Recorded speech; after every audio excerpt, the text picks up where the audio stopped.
Morning, everybody. Melissa Nielsen with Waldorf Essentials.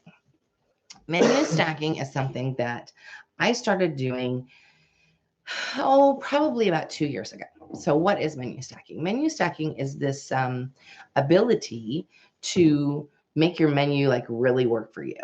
And I really, I want to say after my stroke, before my stroke, I didn't mind being in the kitchen. After my stroke, like seriously, the kitchen is just something that came with my house. I really don't want to be there, but I am. I love homemaking in that respect, and it's not that I hate cooking. It's just that, like, the choleric in my head goes, oh, I have to make more meals. Like, really, I just want to play, and especially since my stroke. And so I came up with some ways to make it easier for me because it is my kryptonite. It is definitely my, oh man, do I have to cook again? And I know a lot of you struggle with that. So when I came up with menu stacking, it was really and truly from a lazy place, a place of me like, man, I don't want to cook another meal. So menu stacking is this concept where you start with a meal that then takes you all week long. And it can be a couple of different bases. And I'm going to say it's not, I don't have vegetarian options that are in my menu right away, but I have to tell you, if you are, I can't imagine that would be really hard. You would change what you're cooking. So for instance, our menu usually consists of, on Sunday or Monday, I'll make a whole chicken. And we have an Instant Pot. And I have to tell you, I'm waiting for the dang people at Amazon to approve my affiliate because I know I could sell some dang Instant Pots for them. I talk about Instant Pot all the time. My children are sick of me talking about the Instant Pot. Eleanor, are you sick of me talking about the Instant Pot? I'm sick of the Instant Pot. She's sick of the Instant Pot. My kids, Harry likes the Instant Pot. If you're following Harry on YouTube, then you see Harry's, or on Facebook, you see Harry's videos on what he's doing with his Instant Pot. So I bought the Instant Pot a couple of years ago, and I bought it. The reason why I was sold on it was because at the time we lived in a place that had a bigger kitchen, but I knew we were downsizing as we were moving closer to the beach. So I needed something that replaced the rice cooker and the crock pot so I was on the lookout for something that was going to replace a lot of those things. And the Instant Pot does that. So the Instant Pot is a rice cooker. It is, it is a crock pot. It is a pressure cooker. You can make soups in it. It's basically a pressure cooker, and then it's also like a hot plate. So, I could see somebody that lived in a camper. Like when I first started with the Instant Pot, there were people that I followed that were like, they were on the road truckers. It was a couple. And so she was doing all these videos in the back cab of their truck. And she had the smaller, she had the 6 quart. I had the 8 quart because children leave home and they don't really leave. They just keep coming back, and that's great. I love them, but I'm constantly making a lot of food. And so I had the bigger one, and now they have a baby one that's like a 4 quart, which I need to acquire because it would be perfect size for rice. But when I first acquired it, it was really because I wanted to be able to get rid of all those other appliances. I didn't know what size kitchen I was coming to, and I really wanted to change the footprint of what we had, storing and what we were bringing with us. So I bought it with that intent in mind.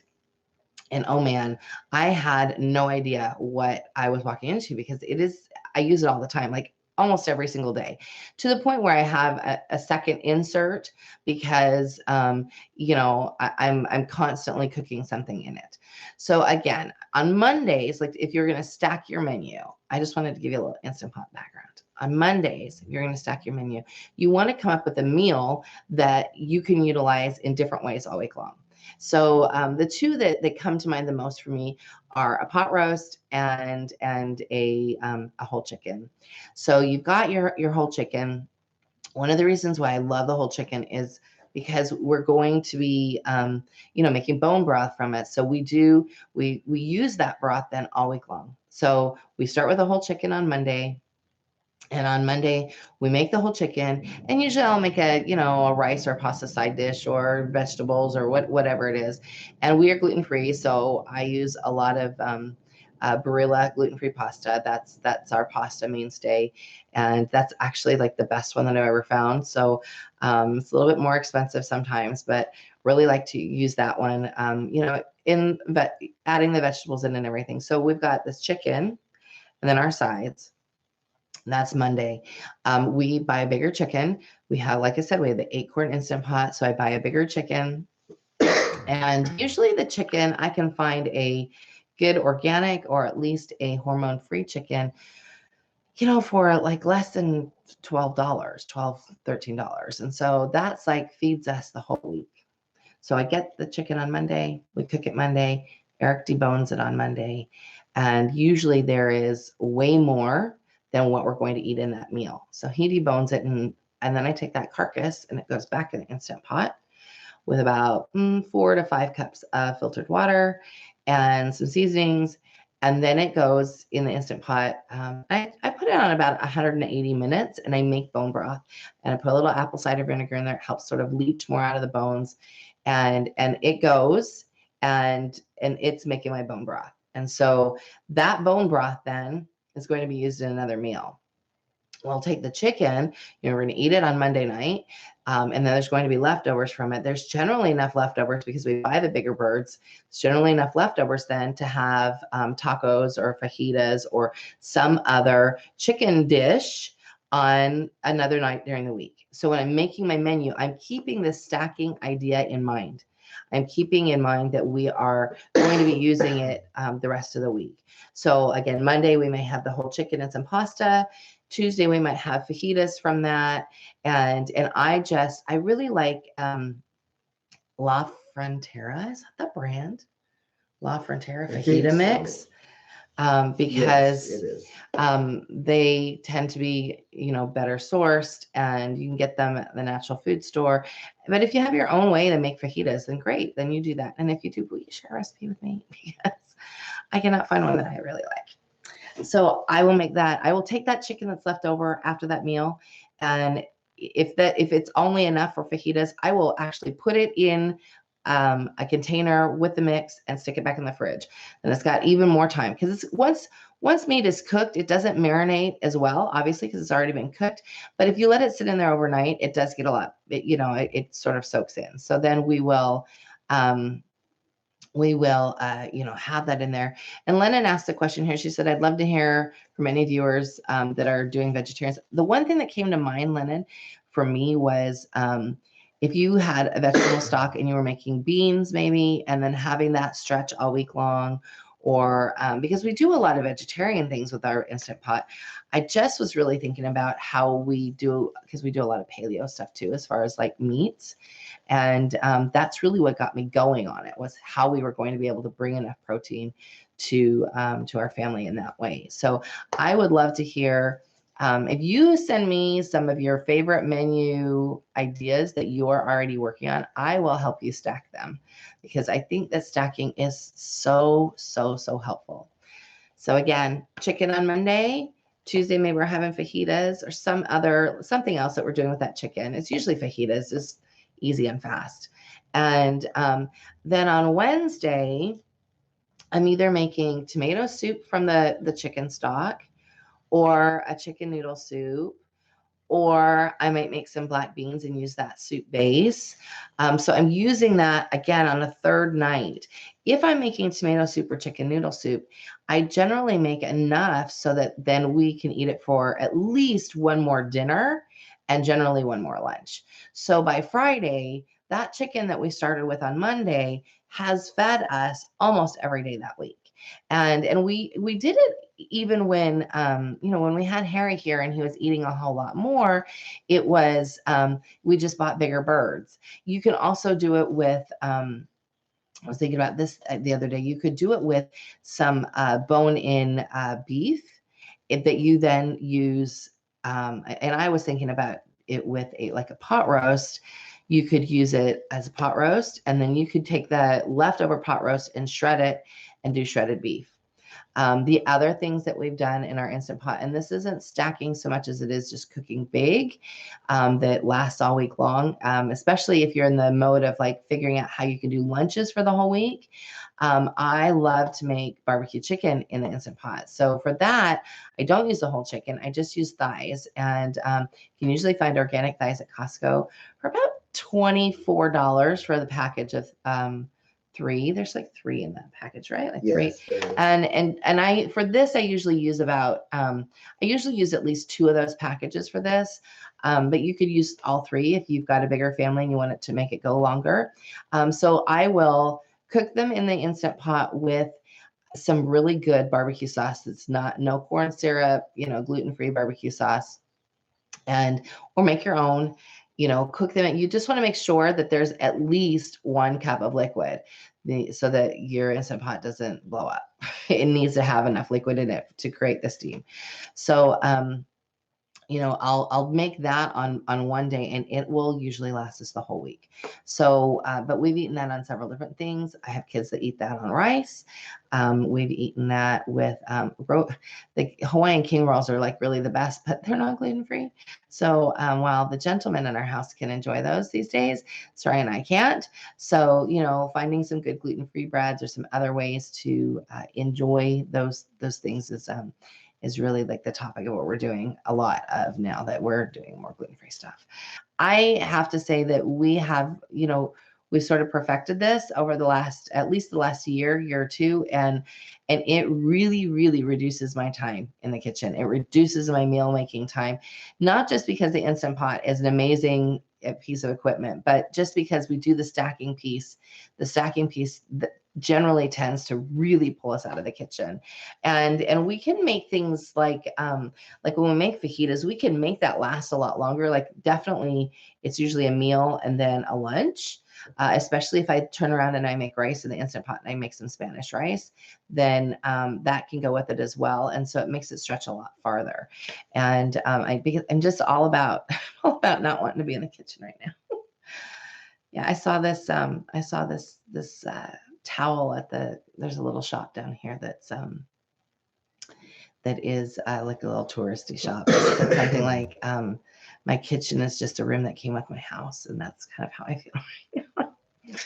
Yeah. Anyways, Angie says, I follow paleo as well. Great video. I just think, thank you. I think that any way that we can, especially because paleo ends up being so like meat intensive, and it can get to be overwhelming for you as far as like making and coming up with meals, and then for your budget it can be overwhelming to source good meats that and poultry that is not that's not GMO, that's not full of stuff that we don't want, is hard. And so I really looked for ways to make it like go farther. Brianna says, Lennon, we often do giant pots of chickpeas and do chickpea gyros. Ooh, that sounds good. Then the next day do hummus. That's right up my alley. I love hummus. Or pasta con cc with chickpeas. Another week, I'm going to go back. Another week,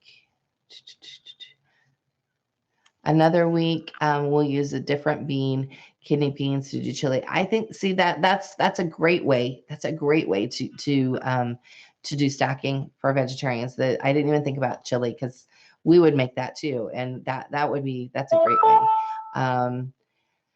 Let's see. Nadia says, is stacking still doable without the Instant Pot? It is. I just think you have to work farther or work a little bit harder.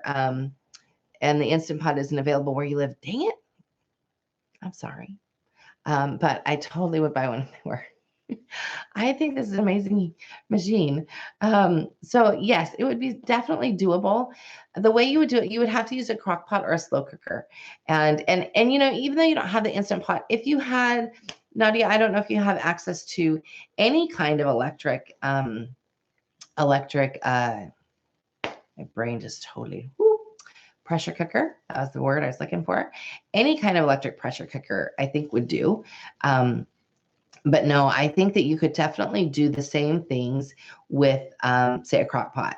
It would just take longer. So you would want to start it. You would want to get up Monday morning with dinner in mind, obviously. So if you're going to do a whole chicken in the crock pot, you would want to start it Monday morning, and then you would still have the benefit of, having it ready for Monday evening, and then, breaking down the carcass. And then you would want to, in order to make bone broth from that, it takes longer in the crock pot. So you would want to leave it in the crock pot, until the next day.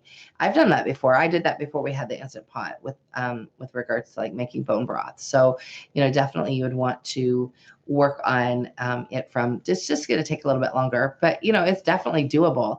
Menu stacking, I think, is just this idea of really working at what we can do to lengthen those meals and lengthen those the pieces that we have, like all of those working parts, and working on a menu can be super overwhelming.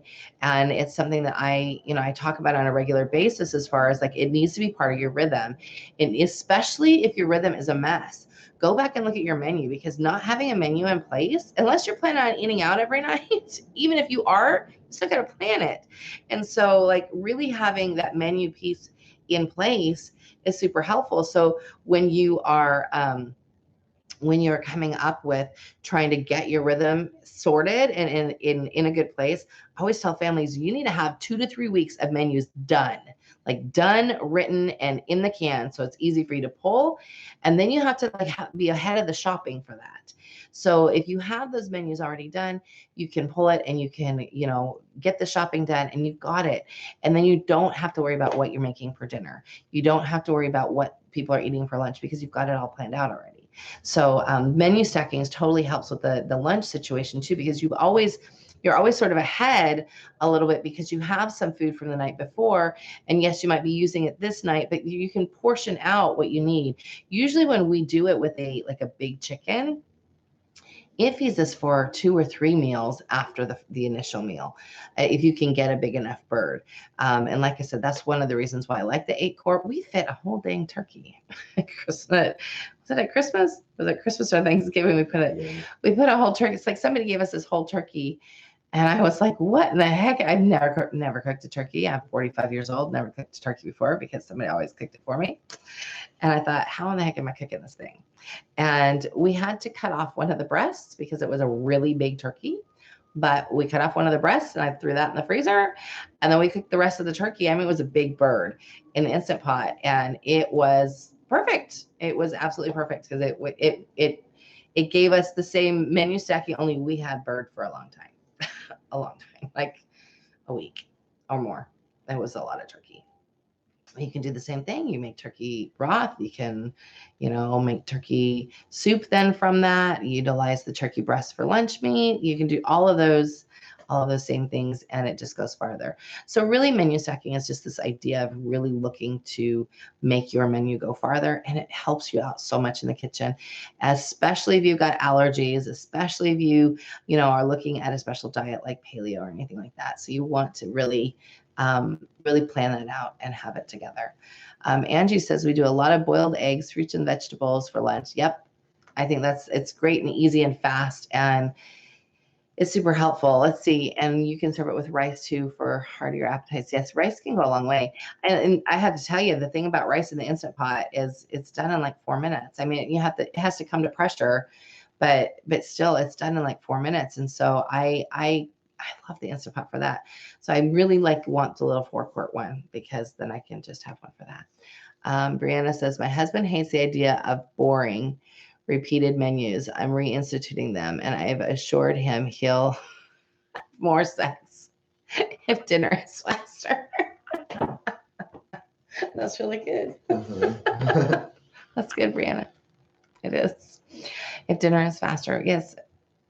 I think that's great. And I think that you don't, like when we menu stack, I don't ever think about it being boring, because one week I'll make, sorry, I'm still laughing.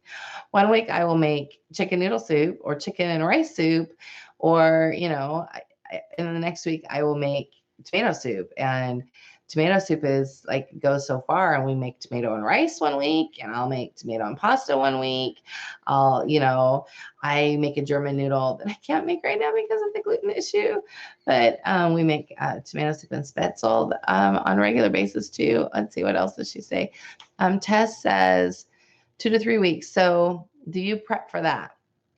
Sometimes I'm basing my meat purchases off of sales. My mind can barely wrap around a week at a time. We sort of do stacking currently too. I didn't realize that's what I was doing. Yes, isn't it great when you find out that you're doing something you didn't realize? So yes, 2 to 3 weeks, especially if your rhythm is in the toilet. You want to have 2 to 3 weeks. And the way I recommend you do that is you take, I would do 12, make a list of 12 meals, 12 dinners that are really easy for you to do that your family likes. And then go through those 12 dinners and what can you stack? What can you stack? You know, I mean, for us, it would be like chicken fajitas, pot roast. The one thing we really like is ribs, and that's not stackable. But, I would go through and make a list of 12 to 15 meals that you all like. And then I would do 5 to 10 lunches and like 5 breakfasts. That's your base. Just make your lists and then pull 2 to 3 weeks of menus and keep them together. That really, if you have the same menu, have like 2 to 3 weeks of menus and you can rotate it, then it's not going to get boring and you can change it up a little bit. We used to have a soup night and like an ethnic night, like Mexican or Italian, but I'm Italian, so it's kind of weird because I make Italian all the time. So we kind of walked away from that when we started doing meal stacking more, just because it was easier to do it this way. But yes, as far as like having the prep, I would have the prep a week in advance. So when you're watching those sales, and it really doesn't take a lot, you would have at least your meat prep, you would have extra in the freezer. If you want to get your vegetables fresh that week, definitely, then you want to stop by the store and grab those, or, make a list for dad to grab on his way home from work or whatever. I think that part should be fresh, obviously, because it doesn't keep as long. But if you can stay ahead of the meat, then that really helps. And definitely, it's just about, if you could get 1 week ahead, then you can stay 1 week ahead. And so, setting aside a little extra budget so that you can get 1 week ahead, I think is golden for you. Go ahead. Yes. Here, a Prairie Pioneer Schoolhouse is the name. It says, I'm in the meal planning part of the Planning for Peace journal, and I feel your pain, Brianna. Oh, Brianna. That's really funny. I just think it's hilarious because I think that meal planning, it takes so much. So usually what happens here, this is just like evening rhythm. What happens here is one of us will cook and then we'll eat. And then the other one of us will head kids to bed like shortly after. I mean, when moms tell me that their kids need a snack before dinner or before bed, I'm like, what the heck time are y'all eating? Because we eat between 5 and 6 usually. And they're in bed, like we're heading to bed at 7. Like there's no time for a snack in there. There's just not. If you were eating at 4 and you weren't going to bed till 8, then I could see. But really working on having that bedtime stacked early. And this is so Sam's about to be 12. He's also getting ready for bed at that time because he found that he really likes to sit in bed and read. And so our whole house is shut down by 8. To bed and usually to sleep by then. I mean, there are definitely exceptions, but generally, yeah. So we're eating, and then I'm pushing them to bed, and we're working on that, and I'm reading to them, and Eric is then cleaning up the kitchen, so that when we're both done with those chores, we're off duty and we're done for the night. So yeah, definitely think about that if that's not what's working for you. Becca says, I stack my menus a bit differently. We use a lot of meat because my husband is a caveman in a polo shirt and he craves meat. 1 chicken wouldn't be enough for more than 1 meal plus lunches. Goodness, good comments today. I'm just trying to get to this, see more.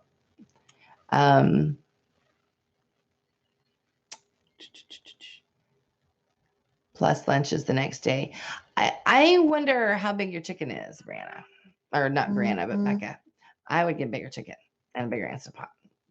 I plan menus a month in advance according to the season. Good. We usually do that too. Then I repeat a seasonal menu for 3 months in a row. Each meal is only eaten a few times a quarter and we don't get bored. That's a great idea. Sometimes we go longer than 3 months if we've had a crazy change in seasons like we did this year when winter was just dragging on and on. That's a great tip. I really like seasonal menus too. We tend to do a lot based on the farmer's market, and in California we get things before everybody else. We've got strawberries here, right in the last month we've had strawberries, like a lot of strawberries. strawberries and Brussels sprouts the last few weeks. And so I'm loving it when I can get things really fresh.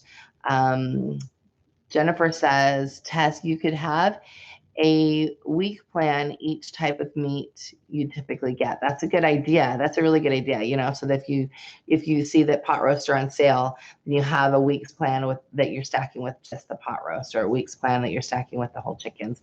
I tend to I was thinking about Costco and the chicken thing.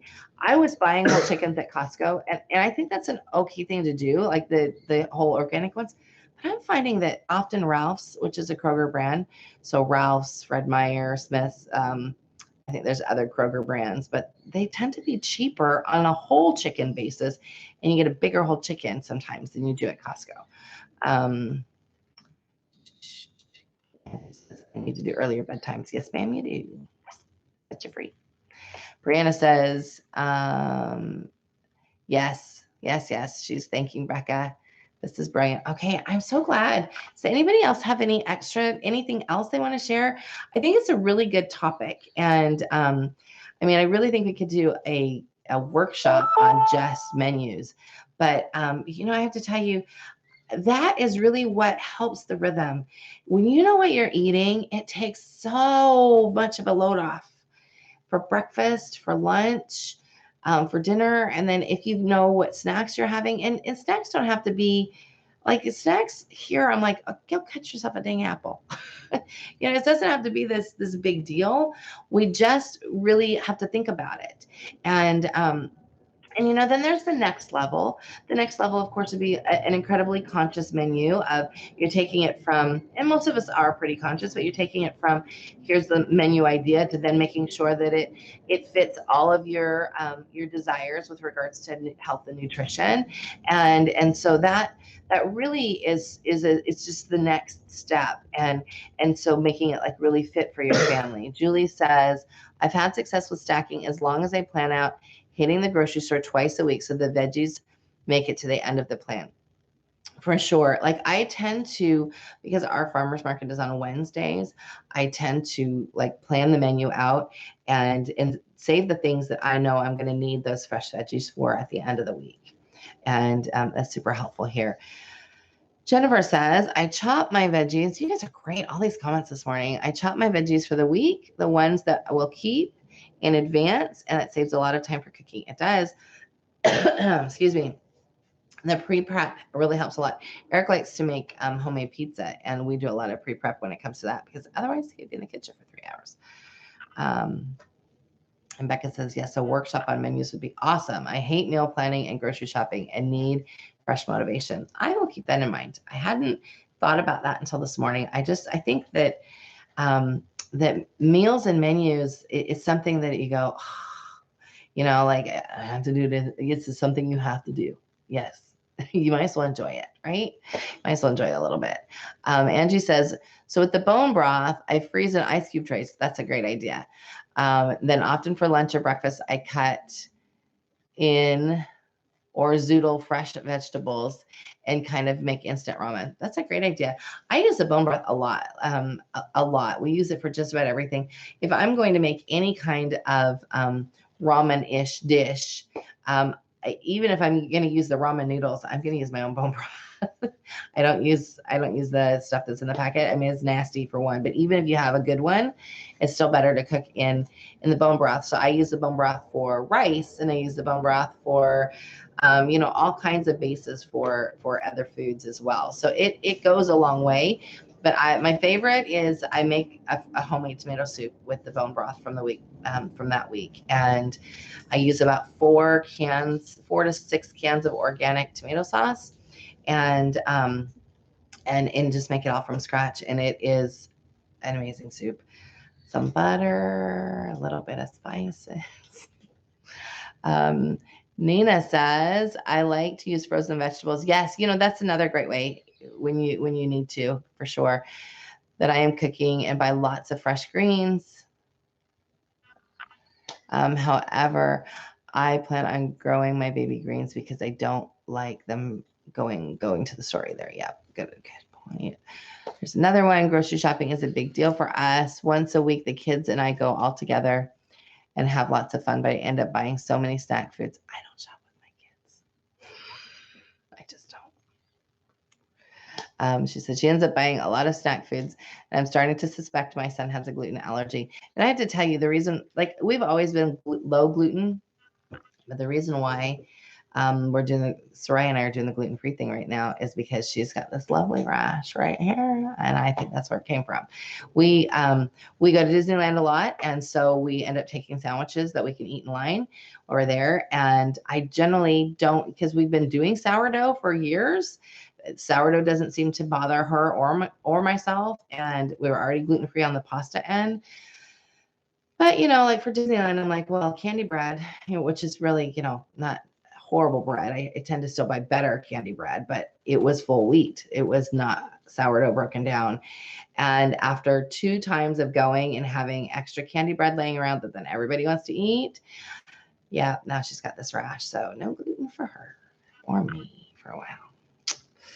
Let's see. Erica, good morning, Erica. Breakfast ramen. Ooh, what's in breakfast ramen? That sounds like something Harry would make. Harry, we had Soraya's birthday party yesterday. She turned 7 yesterday, which is crazy. For those of you who have known us since she was born, holy cow. Can't believe she turned 7 yesterday. He comes and I have made this cake, and we have having cake and ice cream. We have some friends here. And he disappears. I'm like, where did Harry go? He had come in the house as we were outside and made himself a frozen. We had these frozen organic burritos that we buy at Costco. Frozen burrito with 2 eggs on it. He puts eggs on everything. It's really funny. That's his menu stacking. If it's got eggs. Yeah. So let's see. Erica says she's glad she actually caught the video. Good morning. Good morning. Don't have a baby today. Erica's about to pop any day, ladies. Everybody say some prayers for her. Gaia says using an app for menus that also make shopping lists. That's a great idea. Can you share the name of the app that you use? Because I think that's a great idea.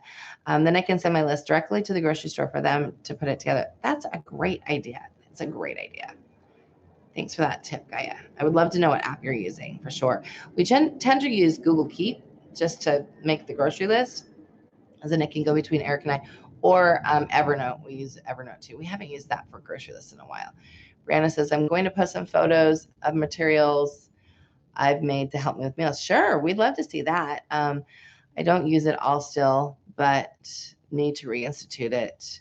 I made a list of everything I buy at the store in order that I encounter them in the store. That's a great idea. Because every store is a little bit different. I go to some grocery stores, I go, what the heck? How's this laid out this way? Because it's totally not the way we lay things out at the other stores. And so I think that's a great idea. If your list is in the order that you're doing. Rihanna says, I know y'all bake a lot. What flour do you use? When I am baking with wheat, sorry, I got something in my eye, ladies. When I'm baking with wheat, I use organic white flour for breads. I use either organic or the King Arthur flour, one of the two. And now I think they have an organic one too. So it just depends on which one I get at the store. When I'm doing gluten-free, then I tend to use the Bob's Red Mill 1-to-1, which is good. It's just pricey, but it's good. That's what we use. That's what I used for this cake I made yesterday. I made a gluten-free cake for Soraya's birthday, and I wasn't convinced of the recipe. And this is like me being a recipe snob. Eric was agreeing with me. I was a recipe snob. This is why, because I looked this recipe on Pinterest, and this woman has this whole beautiful cake, and then she iced it with something from a tub, and she didn't make her own frosting. I was like, I don't know. I'm a little suspect of this cake, but it actually turned out good. And I'll post because it was actually pretty good. The kids were like, this tastes like brownies. It was really good. Gaia says it's called eMeals is the app. It wasn't free, but it is a lifesaver. Sometimes spending a couple of bucks on an app. I have several apps like that I love because, even though you have to spend money on them, that they're lifesavers.